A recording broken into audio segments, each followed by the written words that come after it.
वस्त्र उद्योग के क्षेत्र में हम एक समेकित कार्यक्रम शुरू करेंगे जिसके 5 उपभाग होंगे। पहला, राष्ट्रीय फाइबर स्कीम, जो कि प्राकृतिक फाइबर के क्षेत्र में है, जैसे सिल्क, ऊन और जूट, मनुष्य द्वारा बनाए गए फाइबर और नवीन प्रौद्योगिकी के फाइबर।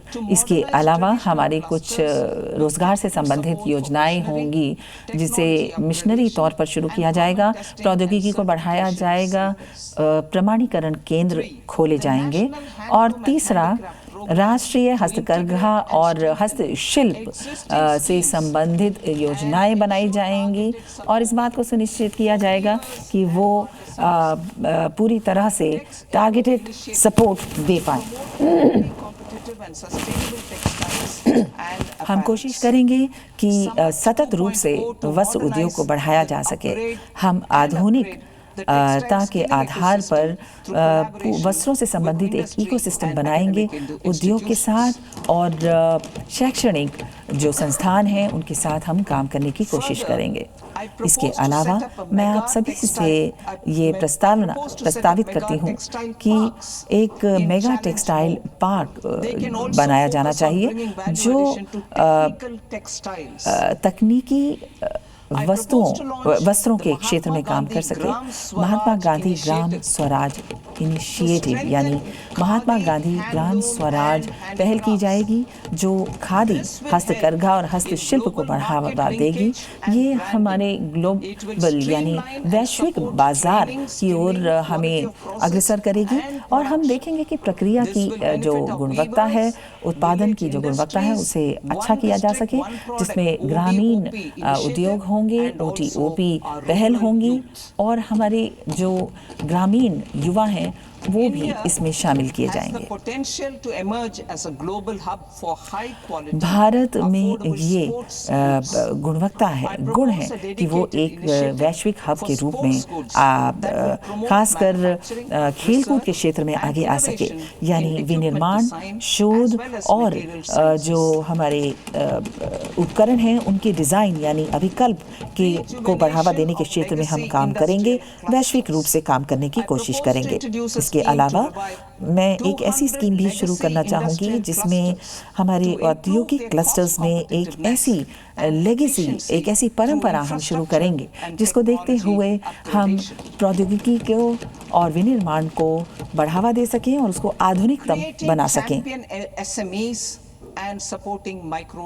SMEs के क्षेत्र में हम प्रतिस्पर्धात्मक SMEs शुरू करेंगे, खासकर छोटे और लघु उद्योगों के क्षेत्र में हम 3 दिशाओं के रूप में काम करेंगे जिसके जरिए हम उन्हें चैंपियन बनाएंगे। पहला, समानता से संबंधित समर्थन यानी इक्विटी सपोर्ट, 10,000 करोड़ रुपए हमारे छोटे और लघु उद्योगों की बढ़ोतरी के रूप में काम करेंगे और इसमें जितने भी एंटरप्राइजेज हैं वो 7 क्राइटेरिया में काम करेंगे।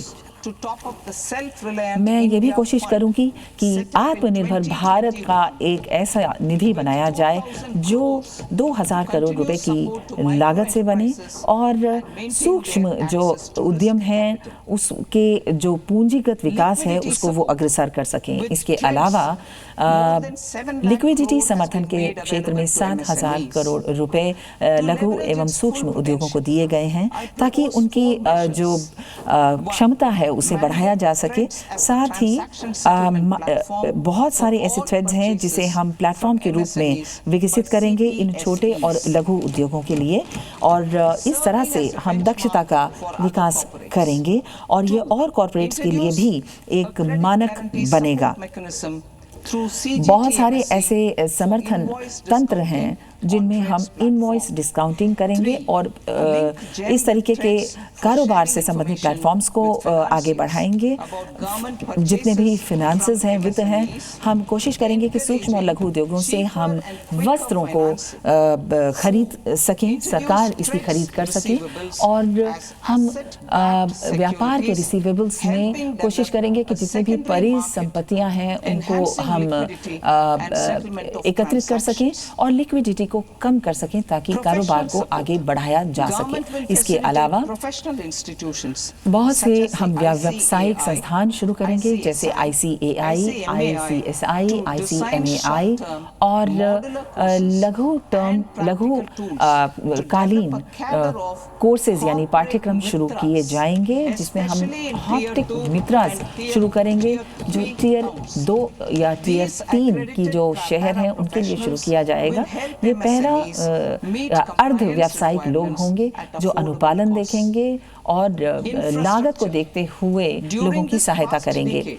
इसके अलावा पिछले दशक में हमारी सरकार ने बहुत सी पहलें की हैं और इन पहलों में जो सार्वजनिक ढांचागत विकास है उसको देखा गया है, जैसे नए वित्तीय इंस्ट्रूमेंट्स जैसे अवसंरचनात्मक निवेश ट्रस्ट, ट्रेड इन्वेस्टमेंट ट्रस्ट और इसके अलावा NIIF और LAB-FIT। हम ये कोशिश करेंगे कि हम ढांचागत विकास को केंद्रीकृत कर सकें और 5 लाख रुपए की जनसंख्या टियर 2 और टियर 3 की जो भी शहर हैं उनकी विकास के लिए, प्रगति के लिए हम उस पर काम करेंगे। पूंजीगत विकास खर्च के क्षेत्र में 2014-15 में 2 लाख करोड़ रुपए था और अब 1.2 लाख करोड़ रुपए 2025-26 में, जो कि हमारा मूल्यांकन वर्ष है, मूल्यांकन जिसके आकलन है उसके क्षेत्र में अब मैं ये कहती हूँ कि 2.1 लाख करोड़ रुपए का हम निवेश करेंगे। माननीय मंत्री महोदया ये भी कहती हैं कि जितने भी प्राइवेट डेवलपर्स हैं उनके अलावा जो कुछ भी ढांचागत विकास है या निर्माण का जो चरण है उसमें वो रिस्क गारंटी फंड को आगे बढ़ा रही हैं और अर्ध रूप से क्रेडिट गारंटी वो क्रेडिटर्स को देना चाहेंगी इस बजट के जरिए। माननीय मंत्री महोदय ये भी कह रही हैं कि जो मोनेटाइजेशन है उसे वो आगे बढ़ाएंगी और रियल एस्टेट की जितनी भी परिसंपत्तियां हैं उनके लिए एक समर्पित अधिकारों को बनाया जाएगा। कार्गो को पर काम करने के लिए भी नए समर्पित भाड़े से संबंधित यानी फ्रेट से संबंधित कॉरिडोर्स यानी गलियारे बनाए जाएंगे। इसके अलावा 2 नए राष्ट्रीय जल मार्ग बनाए जाने की बात भी माननीय मंत्री महोदया बता रही हैं। साथ ही 5 जलमार्ग उड़ीसा में बनाए जाएंगे, खासकर उन क्षेत्रों से उन्हें जोड़ा जाएगा जो खनिजों के क्षेत्र में आगे हैं और इस तरह से पारादीप और दामरा जो पोर्ट्स हैं उनमें भी प्रगति के कार्य किए जाएंगे। प्रशिक्षण केंद्र रीजनल सेंटर्स ऑफ एक्सीलेंस बनाए जाने की बात भी माननीय निर्मला सीतारमण जी कह रही हैं। इसके अलावा वो ये भी कह रही हैं कि बहुत से वाटरवेज यानी जल मार्ग बनाए जाएंगे और उनके संबंध में दक्षता का भी विकास किया जाएगा। आंतरिक जल मार्गों को बढ़ाए जाने की, उनको स्थापित करने की बात कही जा रही है, जिसमें वाराणसी और कोलकाता में खासतौर पे इसे बढ़ाया जाएगा।